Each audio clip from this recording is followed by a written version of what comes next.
A long, long time ago, people could understand birds. Nowadays, it's totally different. Who understands any of the screeching and chirping? Of course, it's beautiful when a bird sings its song, but we no longer understand them. We used to. Free and happy the birds flew around, and if they ever got into a fight, it was quickly resolved. A better life you couldn't imagine.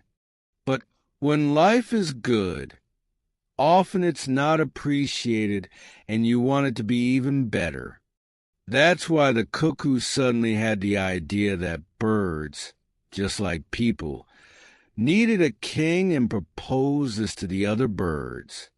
A couple of pigeons quietly listened to him. A crow nodded in agreement. Some ducks quaked their approval. A stork and a heron already thought that they were king. And all the others agreed with the cuckoo as well. Only the peewit didn't want to hear about it. He had always lived and roamed free. And free is how he wanted to die. Scared, he flew back and forth and yelled, "I'm going to lose it. I'm going to lose it." And he was never seen again. The proposal was accepted. But who was going to be king, a big one or a little one? A pretty one or an ugly one? With tall or short legs? It was a complicated situation. Many speakers spoke about it. Posh storks, excited crows, annoying geese, and graceful nightingales. There was one bird without a name who never got the chance to speak, because everyone was listening to the screamers when the nightingale proposed, "The one that can fly the highest shall be king." All birds erupted in cheering. A frog that was sitting in the grass smelled trouble and said, "I foresee a dark future, and I'm afraid many tears will fall." But the birds didn't listen, and the next morning the match began. All birds came to an open spot and flew up on the starting sign. The small birds quickly fell behind and fell to the ground one by one, exhausted. The bigger birds lasted longer, but nobody could fly as high as the eagle.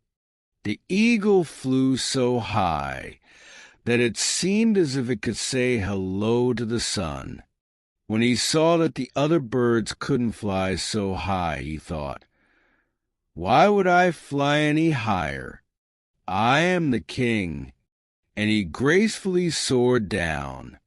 All the birds yelled to him from the ground, "You're the king. Nobody has flown higher, except for a little bird with no name that had hidden between the eagle's wings. I am here too." And because he wasn't tired at all, this bird flew even higher than the eagle, dropped himself down and yelled, "The king am I. The king am I. You are king. By trickery and deceit you flew so high." And in their anger the birds made a different ruling. The one that can poke the deepest in the ground should be king. A rooster started digging furiously. A stork wanted nothing to do with it. Partridges and pheasants started digging too. A duck jumped in the water to get away from all the ruckus. The little bird without a name looked for a mouse hole, crawled into it, and started screaming, "The king am I. The king am I." Immediately all the birds flocked to him and yelled, "Do you think we will fall for your trickery? We will teach you a lesson. They decided to trap the bird in the mouse hole and starve it to death. An owl was appointed as guard. The night fell, and the birds went to sleep exhausted. The owl was the only one left, and was looking at the mouse hole with his big eyes. During the night the owl became tired and thought, "I can close one eye. The other can keep watch."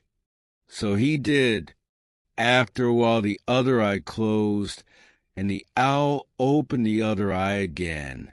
He was planning to switch between his eyes all night, but at some point both eyes fell shut. The little bird noticed this and snuck out of the hole. The next morning all the other birds got really angry at the poor owl. Since then, owls are too scared to show themselves during the day. Only at night they fly and take revenge on mice, because their little hole gave them all this trouble. Also, the bird with no name doesn't show anymore. He sneaks around in winter around hedges and bushes when there are no other birds around and yells, "The king am I! The king am I!" That is the reason that bird nowadays is called Winter King.